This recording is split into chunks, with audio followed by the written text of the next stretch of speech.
Bom dia, meus queridos alunos do sexto ano B. Aqui é o professor Odilon Pimentel, professor de ciências de vocês, da Escola Nália Simões. Hoje, dia 28 de julho, nossa 11ª semana de aula. A gente continua falando sobre o que a gente já vinha trabalhando na última semana, sobre a hidrosfera, né? Sobre essa camada, essa porção de água que está praticamente em todas as partes do planeta. Embora alguns lugares sejam secos, como por exemplo os desertos, mas existe água no ar, na forma de vapor de água. Então a água está presente em todos os lugares da Terra. Em alguns lugares tem mais água, em outros lugares tem menos água. Né? Em alguns lugares vai ter água debaixo do solo, né? Vai ter água subterrânea, água na atmosfera, né? Junto com o ar, enfim. A gente chama toda essa água que está em volta do planeta Terra de hidrosfera, né? Do grego hidro. A palavra hidro de hidrosfera significa água, né? Esfera, esfera, né? A esfera da água, né? É a porção da esfera terrestre composta por água nos estados sólido, líquido e gasoso. Água no estado sólido lá nos polos, né, nas extremidades do nosso globo, do nosso planeta, lá no Polo Norte e Polo Sul, lá é tão frio que a água se solidifica, né? Então vai formar aquele gelo todo, então ela vai estar no estado sólido. Nos oceanos, nos rios, nos lagos, né, nos lagos artificiais, que são esses feitos pelo homem, a gente vai encontrar água assim, do jeito que está aqui nessa imagem, líquida, né? Ou então vai se encontrar também no estado gasoso, como por exemplo na forma de vapor presente junto com o nosso ar, né, junto com a atmosfera. Então faz parte dessa camada, portanto, todos os rios e os mares, quanto às geleiras e a umidade do ar, né? O ar contém água também na forma de vapor. A água possui uma importância sem igual. Ela é muito, muito, muito importante, né? Então ela é muito importante para o ser humano e para as demais formas de vida existentes em nosso planeta, pois todo ser vivo precisa de água para sobreviver. Todos os seres, não existe um único ser vivo na Terra que não dependa de água. Alguns são formados por mais água, outros têm menos água no corpo, mas todos eles precisam de água, né? Alguns precisam tanto da água que precisam assim viver dentro da água. Nós seres humanos e boa parte dos animais não precisam viver dentro da água, mas precisam ingerir água, precisam colocar água para dentro do corpo, né? Quase embola a língua. Uma prova dessa importância é o fato de mais de 70% da superfície da Terra ser formada por água. Aí você tem o planeta Terra aqui girando, né? Ele está aqui girando. E você vê, essa parte toda azul escura, isso tudo é água. Essa outra parte aqui é a terra firme, o Brasil aqui, né? América do Sul, América do Norte. Olha a quantidade de água que cobre o nosso planeta. É muita água, 70%, mais da metade, né, do nosso planeta. Olha essa parte todinha aqui, ó, tudo coberto por água, né?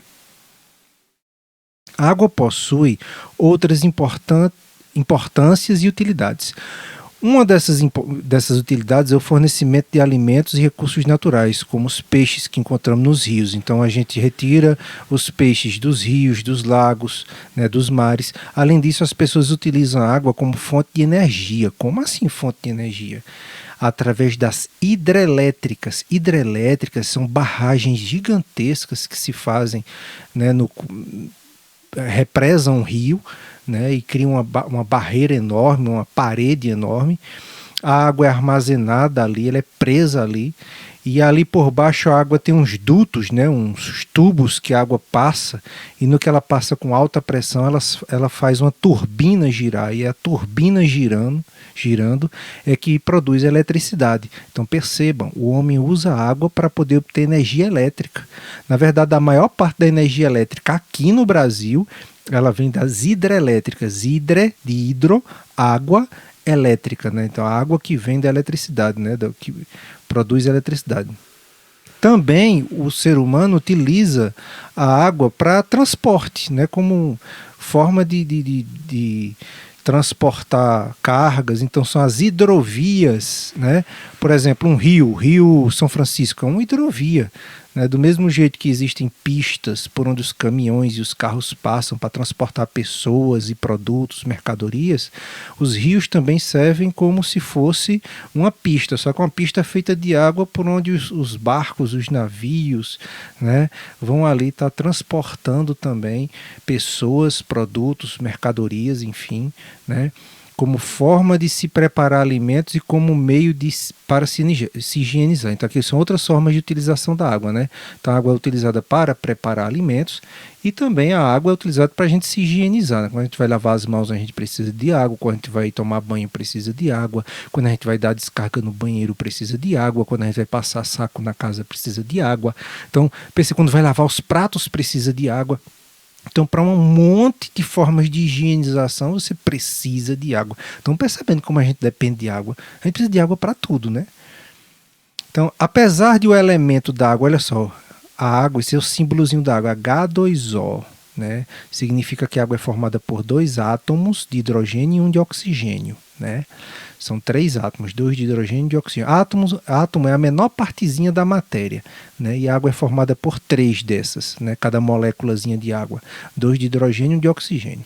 Então, apesar do elemento água ser extremamente abundante, ou seja, tem muita água no planeta. A gente viu naquele planetinha, vocês viram que em torno de uns 70% do nosso planeta é formado por água. Então, quer dizer, tem muita água, não tem?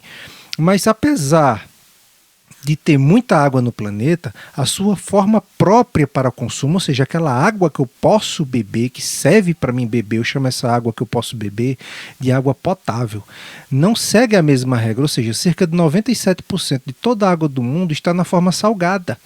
Você não vai conseguir beber água do mar. Inclusive, se você beber água do mar, você vai morrer, né? Porque você vai se desidratar. Ao invés de você estar absorvendo a água, o seu organismo vai expulsar mais água na forma de urina do que a quantidade de água salgada que você bebeu. Pois é, os rins, para poder ali retirar o sal da água, ele usa a própria água. Se você bebe uma água com muito sal, né, os rins vão ter que gastar parte da água que já estava no seu corpo para poder retirar todo o sal daquela água que você bebeu. Então, se você beber 1 litro de água do mar, você vai urinar mais de 1 litro de água. Então, você vai morrer mais rápido, né? Então, essa água salgada ela é encontrada nos mares, né? E desses, veja só, 97% da água do planeta é salgada, se encontra aí nos mares.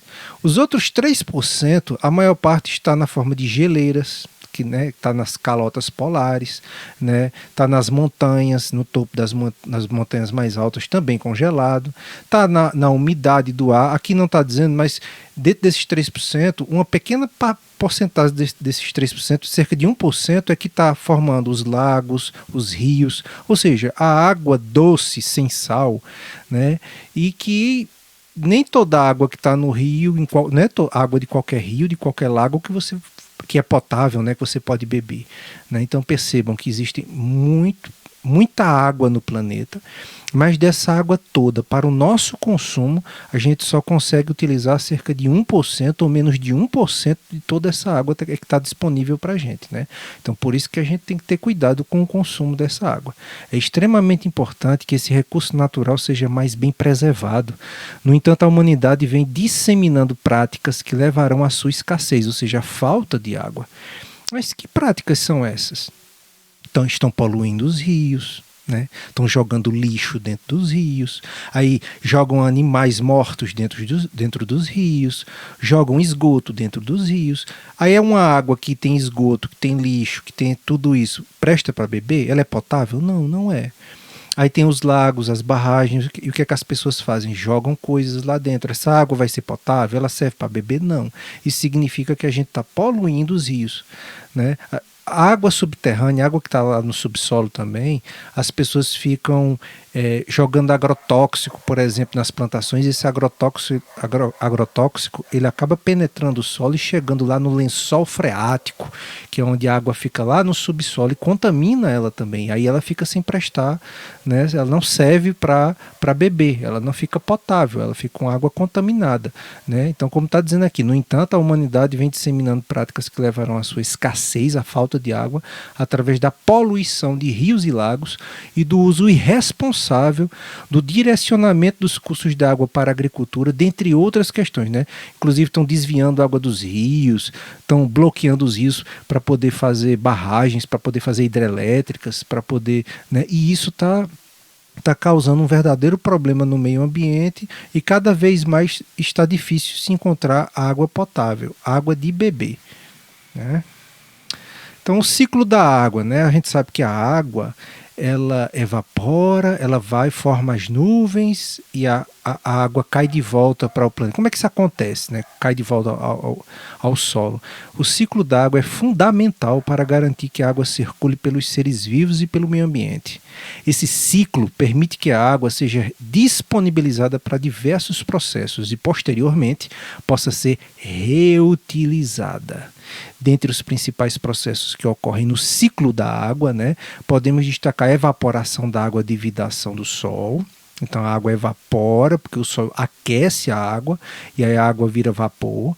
Esse vapor sobe até as nuvens, né, vai formar as nuvens.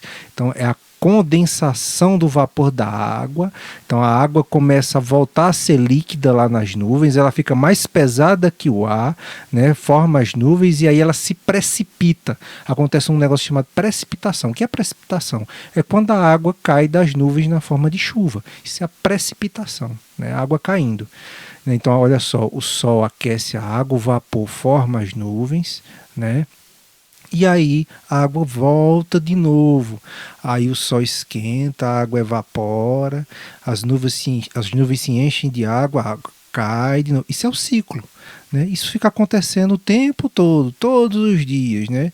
Olha só, isso é o ciclo da água. Então a água é reciclada o tempo todo ela vai sendo reciclada pela natureza. Então esse é o ciclo da água. Bem, pessoal, por hoje é só. Espero que vocês tenham gostado da aula. Respondo as 3 questões que eu vou disponibilizar aí no WhatsApp, ok? E é isso. Até a próxima semana e um abraço para cada um de vocês. Tchau.